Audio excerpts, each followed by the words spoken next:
अस्सलाम वालेकुम दोस्तों। और जनाब, कल है बड़ी खबर, चूंकि 3 बजे पाकिस्तान का T20 स्क्वाड अनाउंस हो रहा है। वहाब रियाज प्रेस कॉन्फ्रेंस करेंगे। बड़ा दिलचस्प होगा ये देखना कि आपके जो कोचेज हैं, आपकी जो मैनेजमेंट है, बहुत सारे लोग जो टीवी बैठ के बातें करते थे, यानी कि मोहम्मद हफीज साहब की बात कर रहा हूँ या वहाब रियाज साहब की। देखिए, ये नहीं कह रहा, कोई बुराई कर रहा हूँ, क्योंकि सोच अलग होती है हर किसी की।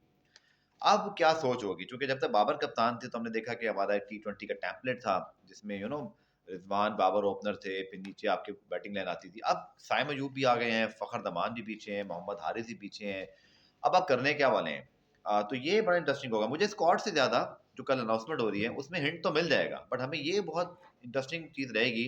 आई होप कि कल उसको पूछा भी जाए प्रेस कॉन्फ्रेंस में कि हम 11 के बारे में क्या सोच रहे हैं, स्पेशली बैटिंग प्लान के बारे से। बारह जो लग ये रहा है हमें कि जो तब्दीलियां हो सकती हैं, जो मुमकिन तौर पर इसमें मौजूद हैं, उसमें मोहम्मद नवाज जो हैं उनको शामिल किया जा सकता है। शादाब खान की कुछ फिटनेस का प्रॉब्लम भी है और कुछ उनका फॉर्म भी डिप था, कुछ उनकी इंजरी भी है, तो शायद वो टीम के साथ जाएं, बट शायद स्क्वाड में ना हो। कुछ ऐसी बातें हैं, बट मेनली शायद वो स्क्वाड में नहीं होंगे अगर ट्रैवल कर भी रहे हैं। शाहीन शाह अफरीदी, बाबर आजम, मोहम्मद रिजवान, फखर तमान, साइम अयूब, मोहम्मद हारिस, इफ्तिखार अहमद, जमान खान टीम का हिस्सा होंगे। मोहम्मद वसीम जूनियर, हारिस रऊफ भी होंगे और उसामा मीर, आमिर जमाल भी होंगे।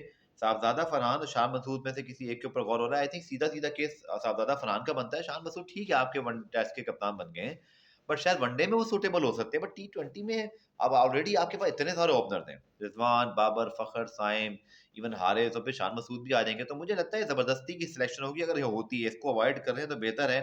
एहसानुल्लाह और नसीम शाह नहीं होंगे अनफॉर्चुनेटली, क्योंकि दोनों ही इंजर्ड हैं अब तक, और एक कैंप लगेगा उसके बाद जाएंगे। तो मेरे ख्याल में कल बड़ा इंटरेस्टिंग डे है, क्योंकि आपके वर्ल्ड कप से पहले जो स्क्वाड सिलेक्शन कल होगा, गो के अब ये भी एक अजीब किस्म की हमारे यहाँ ड्रामेबाजी है कि हम ये भी नहीं कह सकते कि जो कल टीम अनाउंस होगी वर्ल्ड कप के प्लान में, चूंकि फरवरी में आपके इलेक्शन है, फरवरी में सीरीज है, जनवरी में।